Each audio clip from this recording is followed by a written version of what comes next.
Alors, comment faire pour déterminer l'intersection entre un plan et une droite dans l'espace? On va examiner ça sur base d'un exemple. Supposons que le plan alpha en question soit le plan qui a comme équation 3x moins 2y moins z égale 13, donc on possède son équation cartésienne.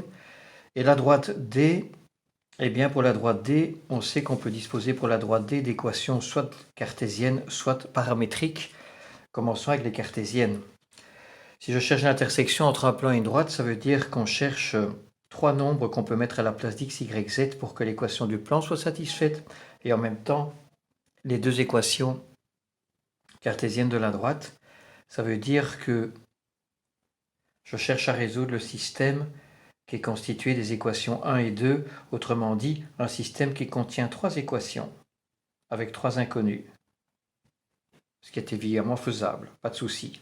Mais si je décide de combiner l'équation cartésienne du plan avec plutôt des équations paramétriques pour la droite, alors je vois que je dois résoudre un système qui contient quatre équations avec x, y, z et t comme inconnus, mais de nouveau, comme x, y, z ne se trouvent qu'une seule fois, chacun d'eux se trouve une seule fois dans les équations paramétriques, je peux injecter les trois équations qui sont ici dans l'équation 1 et j'obtiens une seule équation avec une seule inconnue. Et donc ça vaut la peine parfois de prendre un peu de temps pour convertir des équations cartésiennes en équations paramétriques, pour après n'avoir qu'une seule équation, une seule inconnue à résoudre.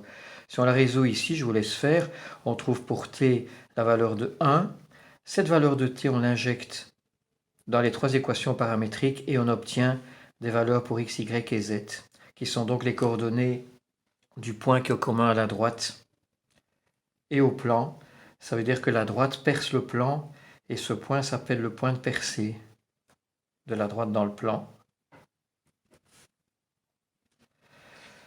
Évidemment, l'équation qui est ici n'a pas toujours de solution. C'est très possible qu'elle soit indéterminée, c'est très possible qu'elle soit impossible. S'il est indéterminé, ça veut dire qu'il y a une infinité de valeurs de t. Ça veut dire que l'équation qui est ici produit quelque chose de ce genre-là. Indéterminé, ça veut dire qu'il y a une infinité de possibilités de donner une valeur à t. Chaque fois qu'on donne une valeur à t, il y a une valeur pour x, y, z. Ça veut dire qu'il y a une infinité de possibilités de donner des valeurs à x, y, z. Ça veut dire que la droite et le plan possèdent en commun une infinité de valeurs et la seule possibilité, c'est que la droite soit incluse dans le plan.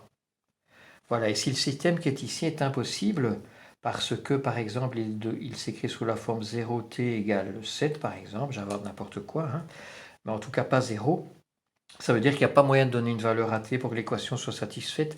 Ça veut dire qu'il n'y a aucune valeur de t qui donne des valeurs de x, y, z qui sont communes à la fois au plan et à la droite. Ça veut dire que la droite et le plan n'ont pas de point commun.